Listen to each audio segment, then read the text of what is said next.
생수의 강을 흐르게 하소서라는 제목으로 함께 하나님 말씀 나누도록 하겠습니다. 스위스라는 나라의 유명한 상담가이며 의사인 폴 투르니에라는 분이 있어요. 이분이 한국에 저서들을 많이 써서 이게 소개돼서 사람들이 읽고 많이 도움을 받았는데요. 더구나 이 사람은 크리스찬입니다. 이 폴 투르니의 아버지가 목사님인데요. 그런데 이 폴 투르니에라는 사람을 몇 살에 낳았냐? 70살에 낳았습니다. 그러니까 투르니에가 이 땅에 태어난 지 3개월 만에 아버지가 세상을 떠났습니다. 그리고 이 사람이 6살이 되었을 때 사랑하는 어머니마저도 유방암으로 세상을 떠납니다. 6살에 고아가 된 것이죠. 그래서 외삼촌 집에서 생활을 하는데 외삼촌은 좀 거친 사냥꾼이었고 알코올 중독자였습니다. 그는 전혀 따뜻하지 못한 환경 속에서 성장을 해야만 했습니다. 자기 스스로를 돌아볼 때 자신의 어린 시절은 자폐증 환자였다라고 그렇게 고백을 했습니다. 내성적이고 소심하고 활력 없는 삶을 살았대요. 그러나 이 사람이 16살이 되었을 때 고등학교에 진학해서 한 헬라어 선생님을 만납니다. 이분은 폴 투르니에를 자주 집에 초대해서 대화도 하고 책도 빌려주고 밥도 먹이고 그랬습니다. 이런 과정 속에서 이 폴 투르니에의 마음이 열리고 인생에 있어서 자신감을 가지게 됩니다. 그 후에 그는 열심히 공부해서 제네바 대학에 입학을 하고 또 제네바 대학에서 학생회장을 지낼 정도로 아주 활달한 성격이 되었습니다. 그리고 그 당시에 전국 학생회 총연맹의 회장에 피선될 정도로 활발한 활동을 했다고 합니다. 한 아이의 고아 인생, 폐쇄적이고 소심한 성격이 좋은 선생님을 만나고 놀라운 전환점을 가지게 된 것입니다. 사랑하는 여러분, 오늘 우리 인생에서 누구를 만나느냐는 굉장히 중요합니다. 우리가 수가성의 한 여인이 예수님을 만남으로 그 인생이 바뀌어진 것을 잘 알고 있습니다. 이 여인은 벌써 6번째 남자와 결혼해서 살고 있는 여인이라고 성경은 말합니다. 아침 저녁 사람들이 물 떠오는 시간에 자기도 가서 우물가에 가서 물을 떠오지 못하고 사람이 없는 시간에 양동이를 이고 우물에 왔던 그런 여인이었습니다. 예수님이 길을 가시다가 이 여인에게 물 한 대접을 달라고 요청을 했을 때 예수님께 짜증을 내던 여인이었습니다. 유대인 남자인 당신이 사마리아인인 나에게 왜 물을 달라고 하십니까? 라고 질문을 하죠. 그러나 이 여인이 예수님과의 대화 속에서 그 마음문이 열리게 됩니다. 네가 물을 달라고 하는 이가 누군지 알았더라면 네가 그렇게 하지 않았을 것이다. 네가 지금 양동이에 뜨고 있는 물은 마셔도 목마른 물이지만 내가 너에게 주는 물은 한 번 마시면 영원히 목마르지 않는 생수가 될 것이다. 이런 대화 속에서 여인의 마음이 열려지게 됩니다. 그 여인은 영안이 열려져서 그분이 예수 그리스도시요 하나님의 아들이신 메시아임을 발견하게 됩니다. 그리고 버려도 좋을 양동이의 물을 던져놓고 이제 영원한 생수를 마음에 품고 그 마을을 향해 달려갑니다. 그는 선교사가 되어서 수많은 사람들에게 내가 메시아를 만났다, 내가 구원의 주님을 만났다, 내가 생수의 주인을 만났다라고 하면서 예수님을 소개했고 수많은 사람들이 예수님께 나와서 구원받고 놀라운 기적이 일어나는 사건을 보여주고 있습니다. 오늘 이 여인은 영원한 생수의 주인이신 예수님을 만남으로 그의 인생이 변화될 수 있었습니다. 아마 그 여인이 예수님을 만나지 못했다면 6번째 남편에서 끝날 게 아니라 7번째 남편, 8번째 남편 또 만났을지도 모릅니다. 그 여인은 많은 남자들에게 버림을 당했던 불쌍한 여인이라고 생각할 수도 있지만 바꾸어서 생각해 볼 수도 있습니다. 여인은 돈도 많고 예쁘고 모든 여자가 부러워하는 그런 여인이었을 수도 있습니다. 그 여인은 자기가 원하는 돈 많은 남자와도 살아봤습니다. 그러나 그곳에는 만족이 없었습니다.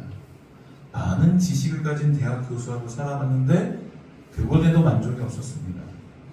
그리고 권력을 가진 국회의원과도 만나봤을 것입니다. 그러나 그곳에도 만족이 없었습니다. 그래서 6번째까지 오게 된 것입니다. 그런데 그 여인은 예수 그리스도를 만남으로써 인생의 참 생명과 진리를 발견하게 됩니다. 여러분, 오늘 우리들의 인생이 예수 그리스도를 만날 수 있다면, 그리고 그분이 주시는 생명의 물을 마실 수 있다면 우리의 인생은 분명히 달라질 것이라고 믿습니다. 오늘 우리가 읽은 이 성경의 이야기는 에스겔 선지자가 본 환상의 내용입니다. 이스라엘 백성들은 죄를 범함으로 하나님의 징계를 받고 바벨론의 포로로 끌려갔습니다. 에스겔이라는 제사장이 같이 포로로 끌려갔다가 그가 밟는 땅에서 선지자로서 예언 활동을 하게 되었습니다. 자, 그런데 하나님께서 그에게 부어주신 환상은 무엇입니까? 하나님께서는 그를 성전으로 데리고 갔습니다. 그래서 성전 안에서 들어가서 그 성전 안의 문지방으로부터 물이 스며 나오는 광경을 보게 하셨습니다. 여러분, 우리가 건물을 지을 때 방수도 잘하고 공사를 잘해도 물이 스며 나오는 것을 볼 수 있습니다. 그런데 그 물이 스며 나온다는 그 물이 시간이 지날수록 큰 도랑을 이루게 돼요. 환상에. 그리고 큰 강을 이루고 큰 바다를 이룹니다. 그리고 그 큰 바다에 각종 고깃떼들이 몰려들었습니다. 어부들이 배를 타고 고기를 잡는 모습을 우리는 성경에서 읽을 수 있습니다. 그 사막 같은 곳의 강 좌우에 나무들이 자라기 시작하고 그 나무에 생명 열매가 열리기 시작한 곳입니다. 하나님께서 왜 이런 환상을 주셨을까요? 이것은 절망에 빠진 이스라엘 백성에게 희망을 주는 하나님의 환상입니다. 여러분, 바벨론 포로 생활이 지속되면서 이스라엘 백성들은 절망에 빠졌습니다. 모든 희망과 소망은 다 사라졌습니다. 그들의 삶은 메마르고 삭막하고 희망이 없는 삶이 되었습니다. 마치 에스겔 37장에 에스겔 골짜기의 마른 뼈들과 같은 모습들이었습니다. 사람이 그만 죽어서 버려졌는데 살은 다 썩어버리고 뼈들만 흩어져 있습니다. 흩어진 뼈들에게 무슨 희망이 있겠습니까? 그러나 그곳에 성령의 바람, 즉 생기가 불어오니 그 마른 뼈들이 접합이 되고 그곳에 살이 붙고 피가 흐르고 심령이 살아나서 큰 군사가 되었습니다. 하나님은 에스겔을 통해서 이런 환상을 보여주시는 것입니다. 메마르고 절망스럽고 삭막한 이스라엘 백성의 심령 속에 생명의 강이 흘러가는 것입니다. 죽은 자들이 살아나고 땅이 곡식을 내고 바다가 고기를 내는 것이며 모든 것이 살아나는 놀라운 환상을 에스겔을 통해서 보여주고 있는 것입니다. 이 문지방에서 흘러나오는 생명수가 무엇일까요? 그것은 바로 예수 그리스도가 주실 은혜의 보혈과 성령을 의미하는 것을 믿으시길 바랍니다.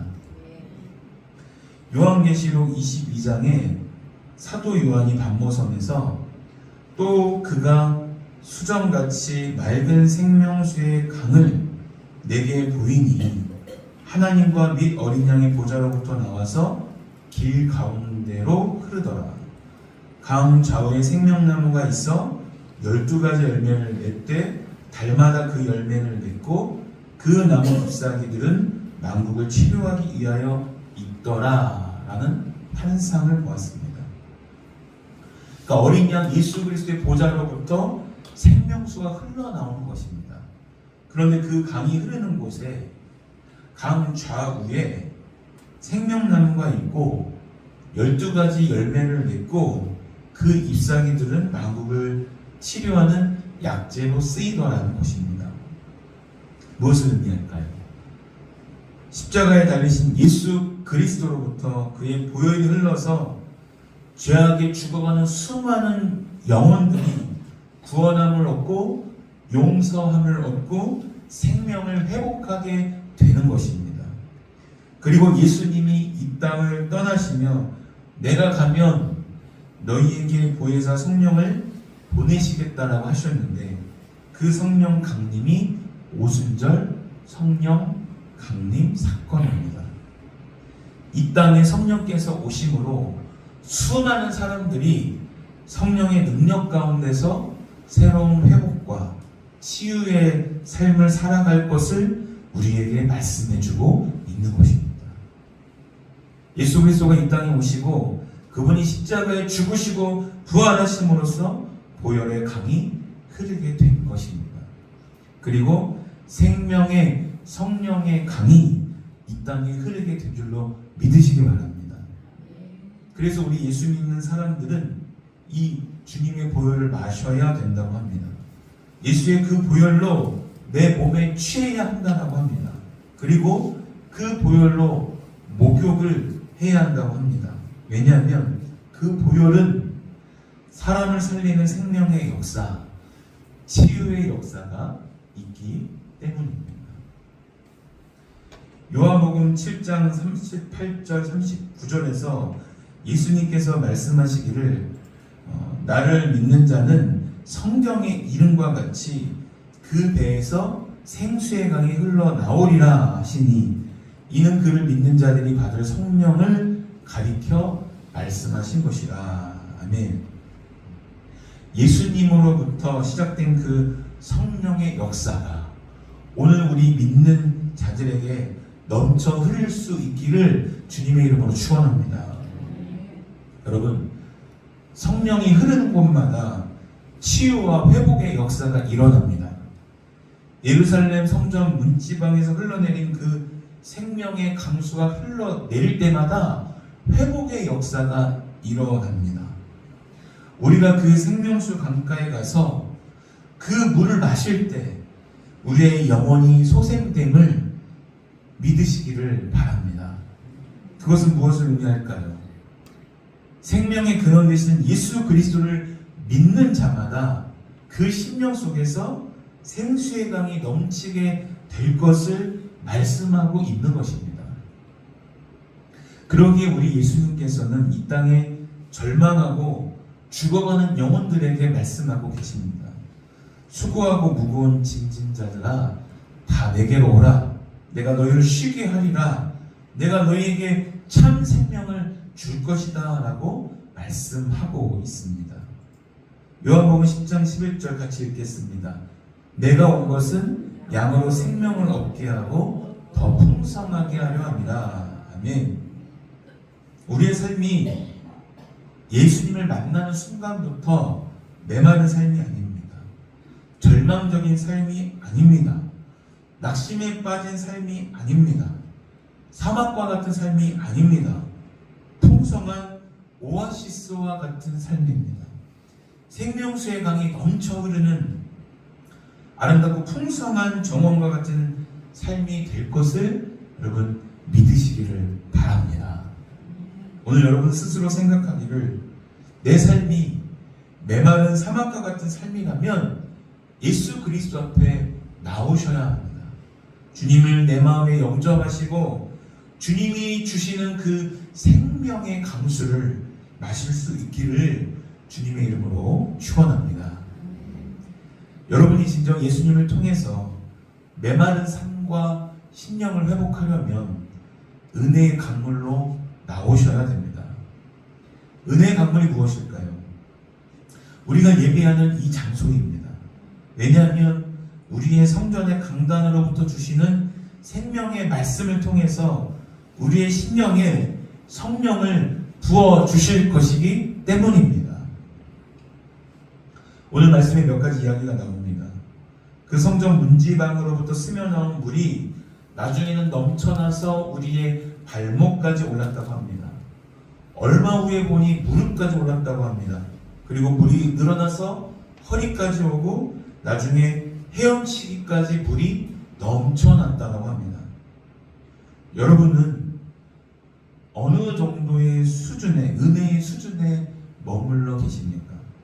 이제 그 물이 발목 정도에 찰 정도에 있습니다. 이 단계는 겨우 예배에 나올 정도의 수준입니다. 예배 한번 나오면 그 참 큰일 했다, 내가 대견스러워 라고 말합니다. 그런데 여기에 머무시면 안 됩니다. 이것은 신앙생활의 기본입니다. 여러분, 그 다음 무릎 단계까지 가야 합니다. 이는 하나님 앞에 내 인생을 맡기고 기도하는 단계입니다. 하나님, 내가 이런 어려움이 있습니다. 나를 도와주세요. 하나님 앞에 내 스스로 내 문제를 고백할 단계입니다. 여러분, 하나님 앞에 무릎 꿇고 기도해 보셨습니까? 하나님 앞에서 무릎 꿇으시기를 주의 이름으로 축원합니다. 점잖게 기도하지 마시고요. 소파에 누워서 기도하지 마시고요. 한번 겸손하게 방바닥에 무릎 꿇고 기도해 보십시오. 여러분이 일하는 부엌에서, 여러분이 일하는 직장과 사업체에서 맨바닥에 무릎 꿇고 한번 기도해 보십시오. 그 기도가 달라집니다. 정말 절박한 마음을 가지고 맨바닥에 주저앉아서 하나님을 향해서 간절히 기도해 보십시오. 체험하는 은혜가 달라질 것입니다. 그런데 그 정도에만 머물러도 안 됩니다. 그 다음에는 우리 허리까지 왔다고 합니다. 허리는 힘을 쓰는 곳입니다. 허리띠를 띠고 일을 합니다. 이는 봉사하라는 의미입니다. 내가 주님을 위해서 봉사도 하고 안내도 하고 주방 봉사도 하고 주님이 원하시는 일에 내 시간을 드리고 물질을 드리고 내 재능을 드릴 수 있는 그 단계를 의미합니다. 여러분이 봉사의 단계에 이르시기를 바랍니다. 그런데 봉사하는 단계도 아직 내가 살아있습니다 라는 거예요. 지렁이도 밟으면 뭐한다요? 꿈틀한다라는 속담이 있습니다. 왜 꿈틀한다요? 지렁이 밟았는데 아직 죽지 않았기 때문입니다. 아직 덜 죽었기 때문입니다. 내가 하나님 앞에 봉사하면서도 내가 살아있어서 입에서 불평 불만이 많습니다. 성가대를 하면서도 불평이 가득합니다. 찬양을 하는데도 입술에 불평이 가득합니다. 아직 낮은 단계인 것입니다.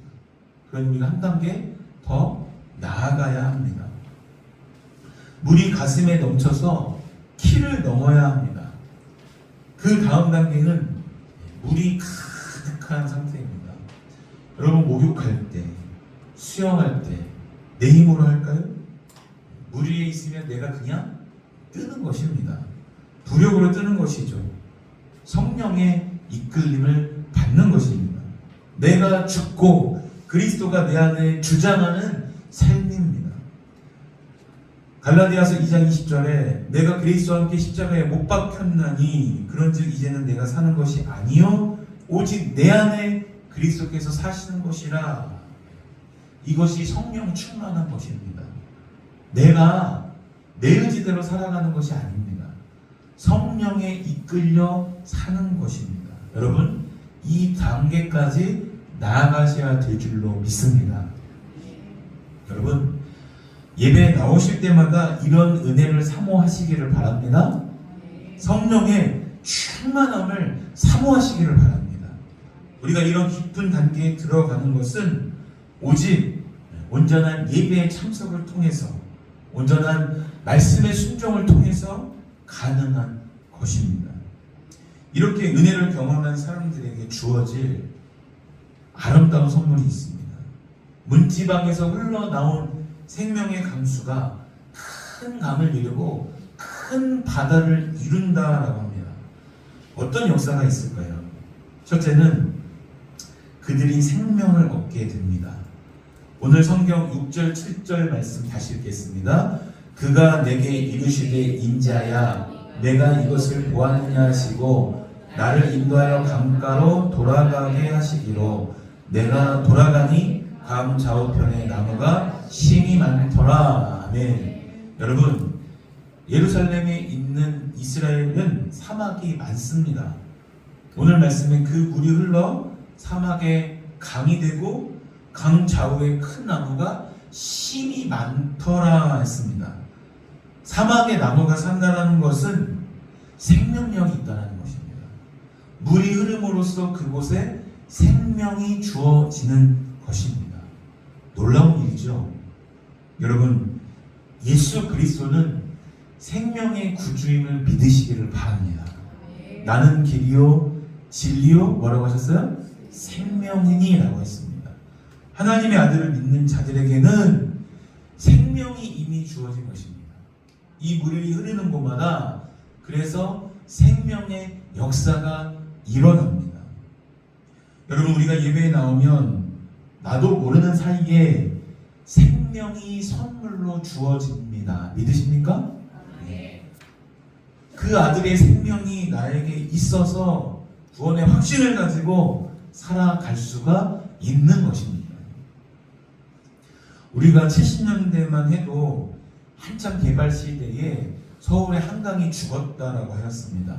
한강에 고기가 살지 않았어요. 그런데 지금 한강이 살아났습니다. 이제는 고기가 사는 강이 되었습니다. 생명이 주어진 것이죠. 생명의 역사가 약동하게 되는 것입니다. 성령의 강수가 임하고 보혈의 강수가 임할 때 죽었던 생명이 살아나는 것을 믿으시기 바랍니다. 여러분에게도 생명의 역사가 넘치시기를 바랍니다. 두 번째는 치유의 역사가 일어나게 됩니다. 8절 9절 말씀 보겠습니다. 그가 내게 이르시되 이 물이 동쪽으로 향하여 흘러 아라바로 내려가서 바다에 이르리니 이 흘러내리는 물로 그 바다의 물이 되살아 나리라.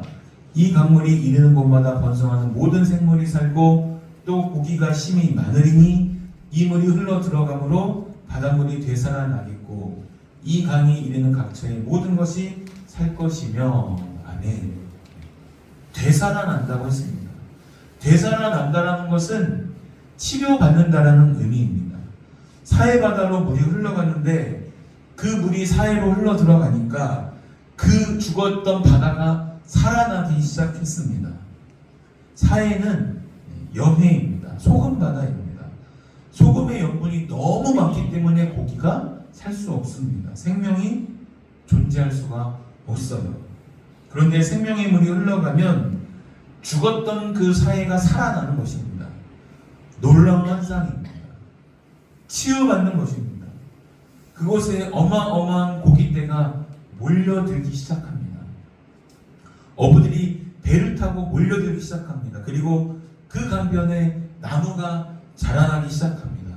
놀라운 치유의 역사입니다.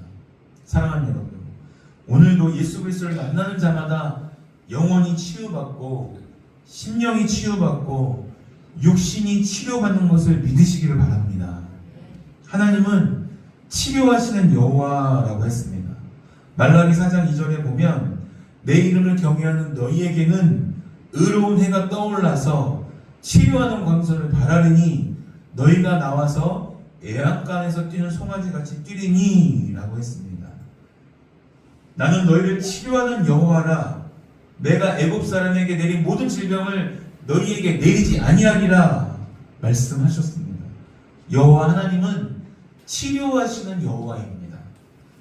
오늘 우리 부흥교회 강단으로부터 흘러나오는 이 생명의 강수가 이 오금동과 또 이 여주시에 죽어가는 영혼들을 살려내고 예수 그리스도 앞에 나와서 예배드리는 자마다 치유함을 얻는 기적이 일어나기를 우리가 함께 기도해야 되겠습니다. 여러분에게도 이런 치유와 회복의 역사가 일어나기를 주님의 이름으로 축원합니다. 여러분, 우리가 하나님이 내 병을 치료하신다라는 이 믿음을 가지고 기도할 때 하나님께서 놀라운 능력으로 일하신다는 것을 믿으시기를 바랍니다. 문지방으로부터 흘러나오는 이 생명의 강수, 보혈의 강수가 얼마나 귀한지 모릅니다. 여러분도 올 한 해 예수님의 이름으로 명령하시길 바랍니다.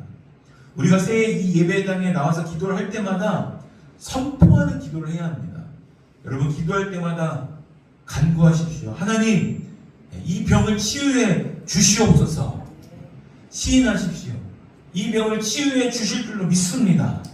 그 다음에 선포하십시오. 이 병이 내게서 떠나갈지어다. 그리고 감사하십시오.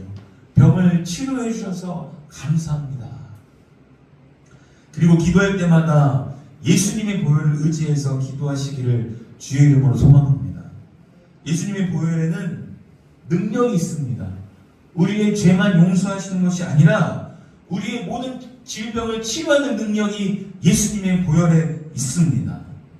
그리고 그 보혈의 이름으로 기도하고 찬송할 때 귀신이 떠나가고 마귀가 떠나가는 역사를 경험할 수 있습니다. 여러분의 가정에 어려움이 있습니까? 재난이 있으세요? 이 보혈 찬송을 부르시기를 주님의 이름으로 축원합니다.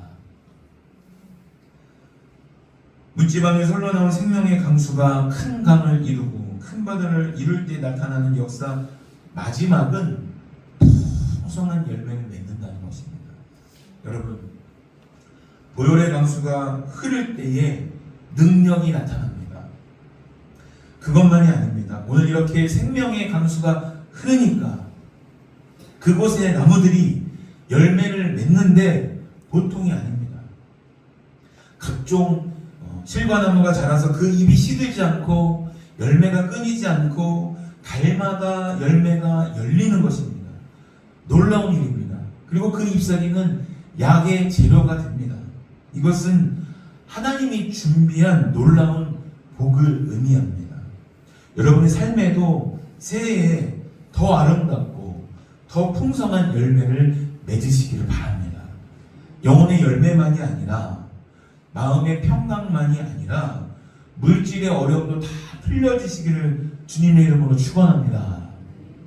우리에게 성령의 강수가 임할 때 재난이 떠나가고 재앙이 떠나가고 귀신의 역사가 떠나가고 여러분의 사업과 가정과 직장에도 놀랍고 풍성한 복이 임할 줄로 믿으시기를 바랍니다.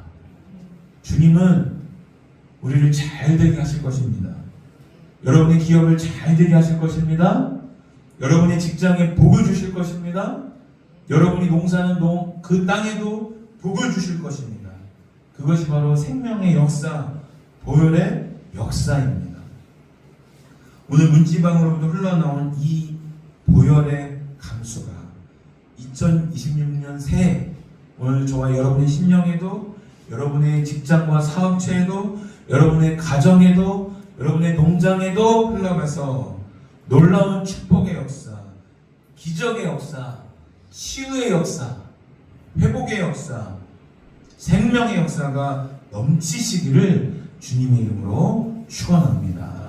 기도하겠습니다.